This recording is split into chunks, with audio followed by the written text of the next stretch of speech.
నమస్తే, welcome to plus TV Telangana. పెద్ద ఎత్తున రేపు నిరుద్యోగ కవాతు మొదలు కానుంది. అసలు ఎంతమంది రాబోతున్నారు? నిజంగా పోలీసులు వీళ్ళకి సంబంధించి పూర్తి అధికారం ఇచ్చారు. దీనికి సంబంధించి మరణం మనతో పాటు రవి ఉన్నాను విద్యో చేసి అంటే ఏ విధంగా ఉండబోతుంది, ఎంతమందితో ఉండబోతుంది దీనికి సంబంధించి తెలంగాణలో నిరుద్యోగులందరూ కూడా నిరుద్యోగ కవతకు అట్లానే నిరుద్యోగ మహాధర్నాకు తరలి రావాలని రేపు ఉదయం 10 గంటలకు మనకు చికటపల్లి లైబ్రరీ నుండి ప్రారంభమవుతుంది. అక్కడ నుండి ఇందిరా పార్క్ వరకు ముగిసి అక్కడ ఇందిరా పార్క్ లో మహాధర్నా నిర్వహించుకుంటాం.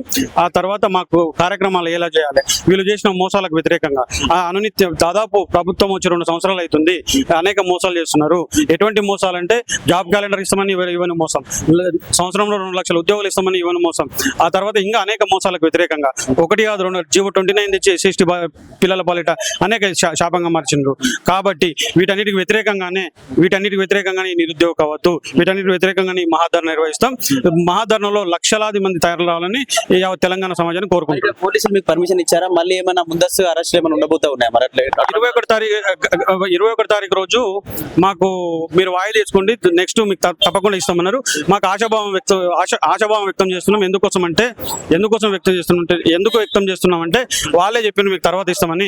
ఈ ప్రజాప్రభుత్వంలో తప్పకుండా ర్యాలీలకు నిరసనలకు అవకాశం ఉందని చెప్పి రేవంత్ రెడ్డి గారు చెప్పిండ్రు. తప్పకుండా మాకు ఇస్తారని ఇస్తారని అంటే దీనికి సంబంధించి అంటే ఇంతమందితో నిర్ణయం నిర్వహించాలని చెప్పేసి మన ఆంక్షలు ఏమైనా విధించిందా ఈ పోలీస్ శాఖ? ఇంకా ఏమి ఇవ్వలేదు, పోలీస్ నుంచి ఇంకా పర్మిషన్ రాలేదు. మేము పర్మిషన్ కోసం వెయిట్ చేస్తా ఉన్నాం. తప్పకుండా పర్మిషన్ వస్తుందని ఆశిస్తున్నాం. ఎందుకంటే మమ్మల్ని మోసం చేయరని, పోలీసులు మోసం చేయరని గతంలో మీరు వాయిదా తీసుకుంటే మీకు తర్వాత ఇస్తామని చెప్పారు.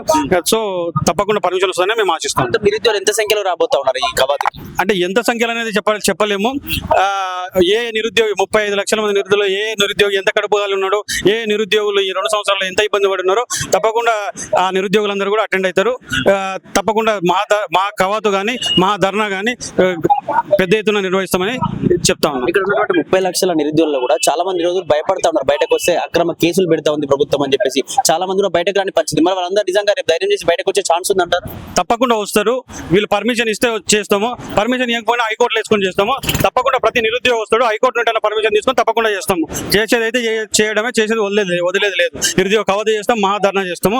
మాకు ప్రభుత్వం మీద ఇంకా నమ్మకం ఉంది. ఏమన్నా నమ్మకం ఉంది? మాకు పర్మిషన్ ఇస్తారని నమ్మకం ఉంది, ప్రభుత్వం ఇస్తారని నమ్మకం ఉంది. అంటే ఏం చెప్పారు, అంటే ఏం తెలియజేయాలనుకుంటారు రేపు కవాతు ద్వారా ప్రభుత్వాన్ని ద్వారా మా బలం ఏంటి, నిజంగా ఎంతమంది కడుపుగాలిండ్రు, ఎంతమంది కడుపుగాలు ఉన్నారనేది తెలియజేయడానికి, మా నిరసన తెలియజేయడానికి మాత్రమే చేస్తున్నటువంటి ఇది ఒక కవాతు. ఏం చెప్పాలి నిరుద్యోగులందరూ తెలంగాణ నిరుద్యోగులారా, రేపు జరిగే ఈ మహాధర్నాకు రేపు జరిగే ఈ కవాతుకు మీరందరూ కూడా తరలి రావాలని చెప్పేసి మనస్ఫూర్తిగా కోరుకుంటా ఉన్నాం. తరలి వచ్చి దీన్ని విజయం చేస్తేనే ప్రభుత్వానికి మన బలం ఏందో, మన బలగం ఏందో తెలుస్తుంది. మనం కడుపు కాల్చుకొని ఎన్ని 5 రూపాయల భోజనం తింటున్నామో, అది లేకపోతే ఇంకెలా ఉన్నామనేది రేపు తెలపాలంటే మీరందరూ కూడా అశోక్ నగర్ చౌరస్తా పరిసర ప్రాంతాల్లో కానీ, అట్లానే ఇందిరా పార్క్ పరిసర ప్రాంతాల్లో కానీ మిగతా మొత్తం కూడా నిరుద్యోగులతో నిండాలి. ఆ నిండాలంటే మీరందరూ కూడా వచ్చి దీన్ని విజయవంతం చేయాలని కోరుతాం. Thank you.